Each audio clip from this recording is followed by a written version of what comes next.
Mario Party has some flops and some bangers, and by flops, I don't just mean the car ones. There are other bad Mario Party games, like Mario Party 1, 5, Super Mario Party. The boards are generally lackluster and the item play is either not really there or just kind of poorly designed in the case of 5. Like, they tried a new system and they just did not have it down yet. So I kind of resent the common held opinion that it doesn't matter which Mario Party you play because the experience is not the same. Some Mario Parties are better designed than other Mario Parties, and it all boils down to 3 key areas: the items, the minigames, and the boards. And within these 3 areas, I believe that overall, Mario Party 6 does the best job of forming a Mario Party game where its winner is primarily determinant on who played the most skillful game of Mario Party while still maintaining the classic Mario Party bullshit that can make that same player come last place. The game can get competitive and you can take it seriously, and generally the best player wins, because even if you're unlucky during the game, there are free stars that usually go to the people that played the best. Bonus stars! The selection of bonus stars in this game are unique to Mario Party 6, which is unfortunate because they're easily the most skill-based bonus stars in this series. And don't worry, they're not random bonus stars, they are static free bonus stars. The minigame star returns from previous entries and it goes to whoever won the most coins from minigames. It's self-explanatory why this one is good. The happening star goes to whoever lands on the most green question mark spaces during the game. And whilst this may sound luck-based, that's only partly true because there are many factors under the player's control to decide if they land on one of these spaces. They can pick paths with more question mark spaces, they can roll a slow dice to ensure that they land on the question mark space, and they can put down trap items to ensure their opponent doesn't land on the question mark space. There's enough under your control to better your odds with this one, although I do concede it's the most luck-based out of the 3. The final bonus star is the orb star, which replaces the coin star from previous games. The reason I think the orb star is easily better than the coin star is that the coin star was often won by the same person as the minigame star, because, you know, minigames give coins. Meanwhile, the orb star rewards the usage of orbs by giving it to the player who used the most orbs, which are this game's version of items, meaning that players are generally using their items a lot more in pursuit of this star and aren't really hoarding anything, and I find it adds an extra layer of strategy to your item usage, and 6 especially benefits from this as the item system goes beyond expectations. The items! Mario Party 6 has arguably the most in-depth and refined item system ever to be in this children's party game series. They ponder orbs.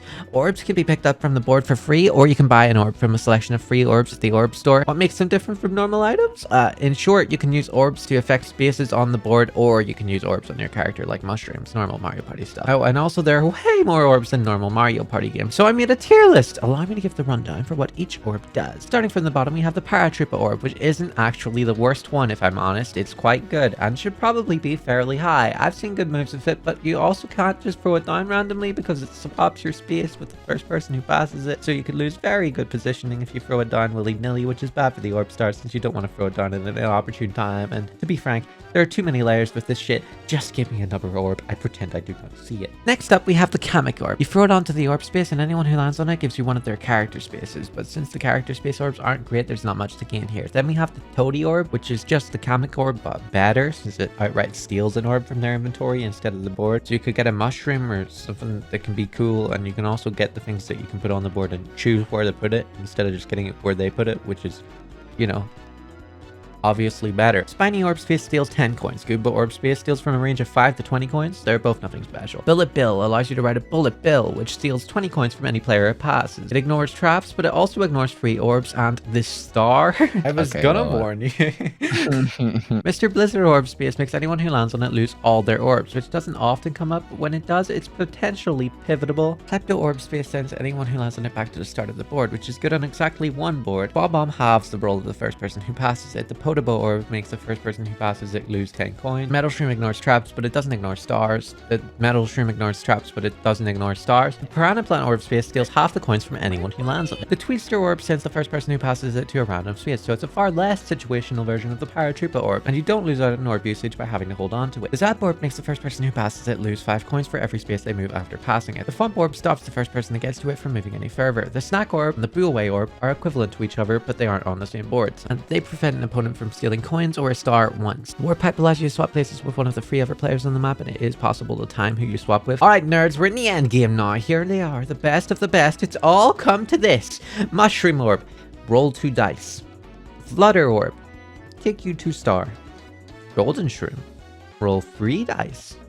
Slow Shroom, Pick what number you roll from 1 to 10? Thank you for coming to my TED Talk. These have been the orbs of Mario Party 6. Also, I rank Golden Shroom above Flutter because it's often a star confirm and it's really good for Orb Star because you can get multiple orbs in one turn with so much movement. I would be remiss not to mention that the Slow Shroom is just fantastic for confirming happenings, rolling on the dual spaces and switching the entire game up of chance time. These are the best items for a reason, but yeah, the concept is pretty basic. If you want to go much more in depth with all of the scenarios that the orbs can bring about, I can link a 5-hour video by Zoom's on Mario Party 6 in the description. I'll be real though, I have not watched it, but if that sounds like something you're interested in, I hear good things. The mini games! This one is pretty subjective, but I feel pretty confident to say that Mario Party 6 has above average mini games. Do not misinterpret me, Bestie does have its flops, but it's also got a load of bangers and you gotta respect that. My favorite minigame is Lift Leapers. I'm partial to platforming minigames and that's what this is. It has a few sections and a penalty for falling, so you want to go fast, but not too fast. They make it in such a way where there are cycles that you can make if you do go fast enough though, and those can save a few seconds. There's a lot of risk reward to it, and I give praise for the layout, so I really like it. Subscribe if you agree or are indifferent or disagree. In the same vein, there's What Goes Up, a platforming game which may I say was butchered in Superstars. If you're going to copy a good game, then don't change the physics and remove the thing that made its namesake. Don't fix what isn't broken. And the thing they removed, by the way, is that this is a different minigame at nighttime where you have to fall the whole way down, and whoever touches the ground first wins. It's supposed to be the must come down to the What Goes Up, like that's the entire point. Superstars already had the Leaf minigame anyway. Why take this one too? I don't get it. I will never get over this, but yeah, in Mario Party 6, it's one of my favorites. Also in the same vein, but for 2v2s, we have Jump the Gun, in which one person is platforming and the other lays out their path. You manage to risk reward in this, which leads to some really cool and fast and hot gameplay. I'm a big fan. This one's great. There's another pathfinding 2v2 where you wipe windows together. I quite like it. I think it's cute, you know. It's also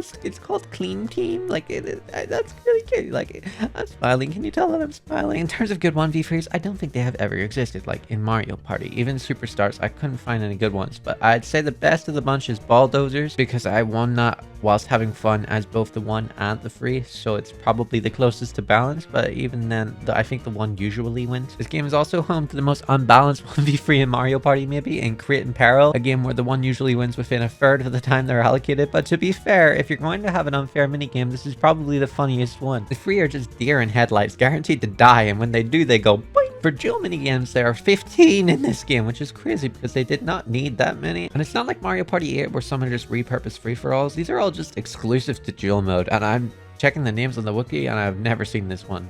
Booed off the stage. Like, how could I have never seen this? I've seen the other ones multiple times. Apparently it's exclusive to nighttime, so I guess it makes sense, but still, like, I can't get over this. Anyway, my favorite dual minigame is Lunatics, where you have to land on the moon with this jetpack. You can hold the button to stall for a bit, and whoever lands the closest to 10 seconds wins, and it feels good. I'm sure some nerd has mapped out the exact time to hold it to until to get a perfect score, but just, you know, if that is you, you've ruined this game for your friends. Also, shoutouts to Pitfall, which is completely random. You gotta love Pitfall. I always pick green. Well, you know what they say. Green, green, green, green, green, green. No, right is always right. No, ah! Okay, I'm going left. The fucking leftist liberal freak.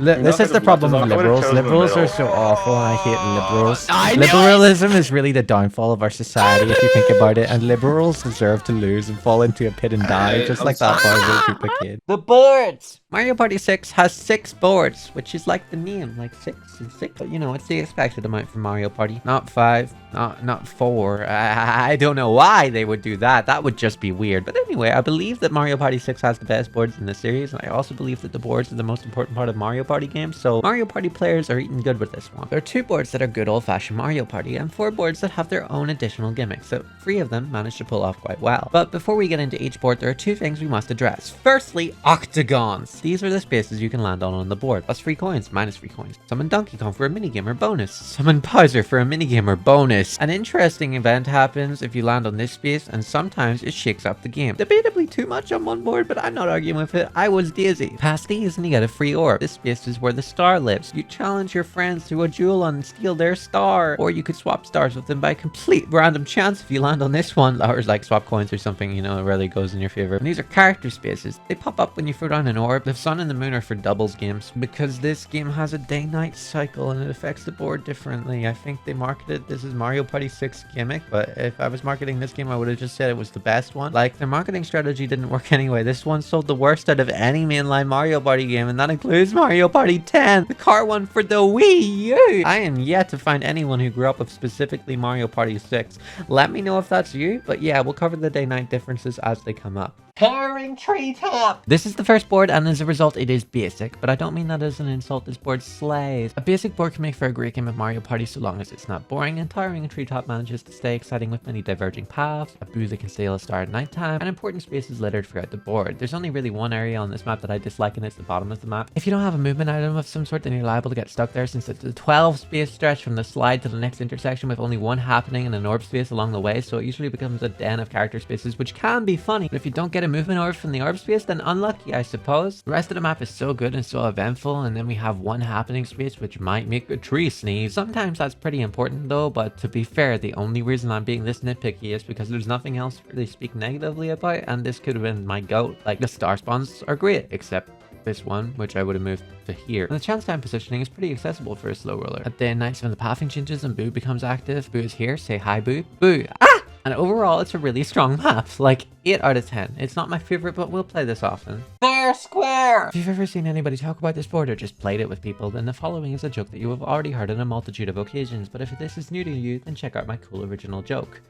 Not everything is fair in fair square. But why do they say that? Well, it is kind of true. This board fully embraces the absolute bullshit luck that you can get when you play Mario Party, and it's really fun because of it, if I'm honest. Yes, often the best player will win, but if the best player also happened to be the luckiest player within the same game, then I think we call this a 10-star lead? Yeah, so the gimmick of this map is essentially what if Mario Party made a casino without explicitly saying or leaning into the casino thing. The star spawn is static and will always remain in the middle, just like Malcolm. And at day, you can buy up to 5 stars at a time for 20 coins. At night, you can still buy 5 stars at a time, but each night cycle randomly selects the price of the star for the next free turn. It can be 40 coins, 30 coins, which is kind of a drag and you don't really get to buy much, or it can literally be 5 or 10 coins, and suddenly if you don't get to the star spot, you're at a huge disadvantage, which is pretty funny if you ask me. In spite of this, it isn't completely void of strategy, and the board tries to mess up your money management at every turn. There's Swamp here as a bouncer, bribe him 10 coins and you're at the star spot quite quickly, but if that price is higher than you anticipated, you might have just lost a star by paying the toll. I think you can take the long way and still make it in time though, and you may reap the benefits of an extra star, and usually this comes down to what orbs you got on deck. This board also has slot machines, and I don't know how, but my friend immediately figured out a rhythm where you can get 3 in a row without looking, no matter if it's day or night, where it goes at different speeds, so I mean, good shit. A,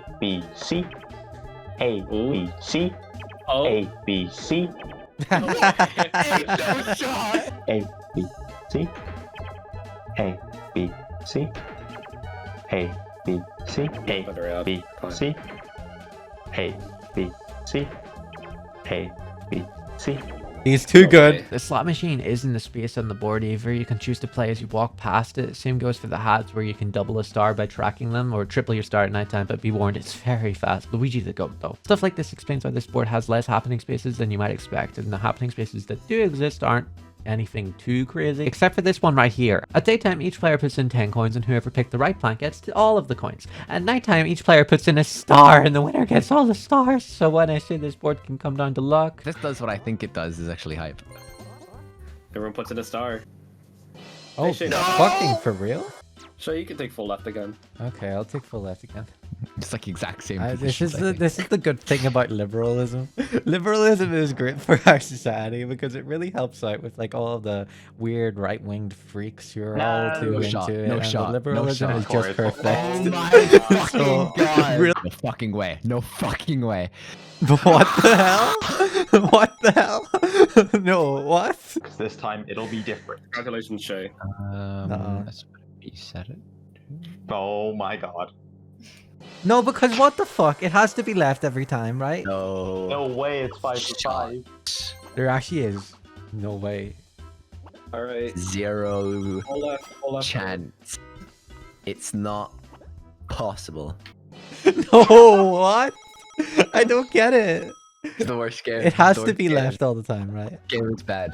Game is not. Me and Noah are being different. Is there a dolphin in it? Yeah, mine and James have been different. Have I There could just be been a- getting that lucky? It can come down to luck. And the one we recorded was the luckiest game I've ever seen, but I mean, I'll take it. 8 out of 10. Castaway Bay! If you're wondering why all the footage is CPUs, we were betting on who would win, and Toad did not. But yeah, Castaway Bay is a trip from the start of the board to the end of the board where either Donkey Kong or Bowser will be waiting for you. If you get the DK, you can buy a star. If you get to the Bowser, then These two fellas alternate whenever somebody gets to one of them. So if you buy a star, the next person may lose one. But there are things you could do to better your odds. You could take a longer path or warp pipe with Koopa Kid so that you can get the Bowser and lose all your coins. Wait, Toad, why did you do that? There's also happening spaces which switch Bowser and DK with each other, so you can take a path with more of those and you can slow roll straight onto them. These spaces can also kill your chances if you're unlucky. Wait, chance time and dual spaces are also on this board as per the norm. And star counts are fairly even, so a play including one of these might net you the game. It's also the board I meant where a Klepto Orb can matter, because if you put that at the end, it's actually terrifying, because it could just lose someone a star. 8 out of 10. Overall, a well-executed map gimmick with enough diverging paths to keep things interesting. Snowflake Lake! I must say this is by far my favorite name for any of the boards. It's so cute, nice rhyme, it's got everything. It's also the most brutal board in the game. The star spawns are great because they don't exist. Instead, each player begins with 5 stars and has the objective to steal stars from their opponents, and unlike star steal maps in Mario Party 7 and especially Mario Party 8, this one's just a circle. It's a circle. Like, seriously, why is it a circle? Snowflake Lake doesn't feel like completely bullshit. Don't get me wrong, it can be bullshit, but its layout has a nice blend of simplicity while still allowing for the player to choose multiple diverging paths. Or, in other words, it's not a fucking circle. Or Mario Party 7 map where you can just kind of get stuck on one side where there's no one to steal from for like 3 turns and it just kind of feels unlucky. Snowflake Lake is a simple and coherent board that recognizes the star steal mechanic is the twist and doesn't try to add anything else. I mention this because the star steal maps kind of get a bad rep of coming down to whatever your dice roll is, when Snowflake Lake allows you to measure that risk and make clever decisions. So whilst it can come down to that, the item play and the safe area in the middle of the board can often make up for that. But I concede it feels bad when you can't get the ball rolling. The board offers 2 key ways to steal stars from your opponents in a plethora of dual spaces. Also, chain chomps can be found around the board. A chain chomp costs 20 coins in a day and you roll 1 dice to steal a star from anyone you pass over. However, at night time you can buy up to 3 dice on your chain chomp for just 30 coins, so that's usually when the big moves are made. You often find that multiple players may have a back and forth of stealing each other's stars, but eventually someone is liable to make it to the middle of the board where the chain chomps don't go. And to embrace the whole star steal shindig a bit more, this board has 2 chance time spaces, so it is a bit more likely that something funny will happen here. Overall, a bit more luck based than your average board, but each player has a decent amount of agency and usually only is 1 turn away from getting back in the game, so it's rare to feel like you're out, and there's a lot of fun moments to be had here. 8 out of 10. Clockwork Castle! The gimmick in this one is not dissimilar to Snowflake Lake, just instead of the other player strategically stealing your stars, Bowser does it, which I have choice words for it. One that I would like to throw around is bullshit. This board is fun once or twice. I don't find myself longing to play it. To compliment the Mario Party 6 that this is the worst, I guess, because everybody still had a good time playing it when the computer won, but the gimmick is this. In the daytime, the players pursue Donkey Kong, who moves to the end of the turn order. If you catch up to DK or if he passes you, you can buy a star from him, and if this was the entire gimmick, I think it could work. In all honesty, this part's pretty fun. There are warp pipes around the map so you don't fall behind, and Donkey Kong switches spots once somebody catches up to him. However, when the nighttime comes around, Bowser replaces Donkey Kong and the direction he moves switches. One must assume that this was supposed to help people who were catching up to DK and didn't quite get there, because now they have the opportunity to run away. But by a certain part of the game, someone will be ahead of DK because of how their cards played out, and sometimes DK will just roll to the position where the player knows for a full turn that they're guaranteed to lose the star to Bowser, so they just wait there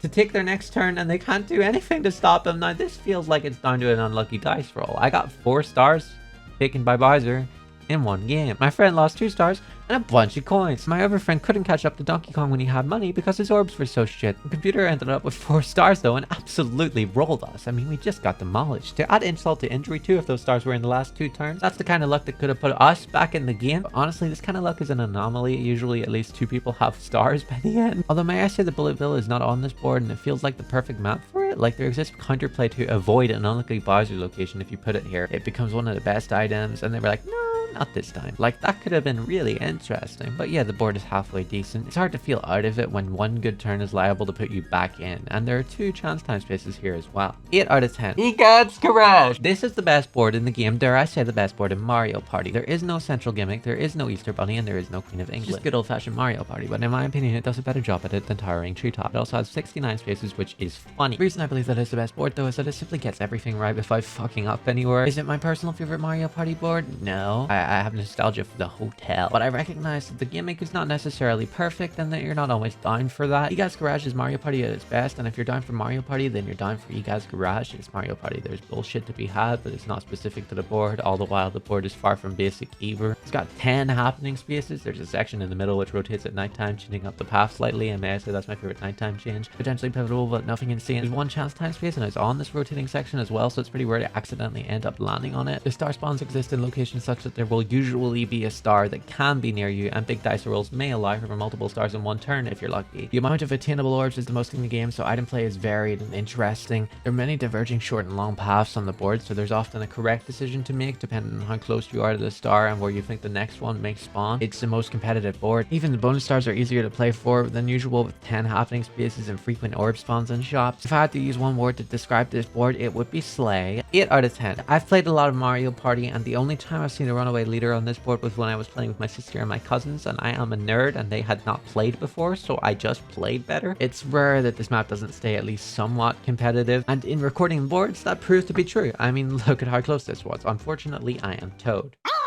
Boom shakalaka! Please subscribe. I made a video where I trained to get better at Melee within 1 week. If you like this, you'll probably like that, so check it out. Thanks. Never mind, it's forgotten. Oh, Huge slipped. for me. Oh no. Wait, who Come won? on. Who's gonna win? Yeah, fuck me. Oh it was my literally the God. same game. I thought it would be port priority. I was so confident.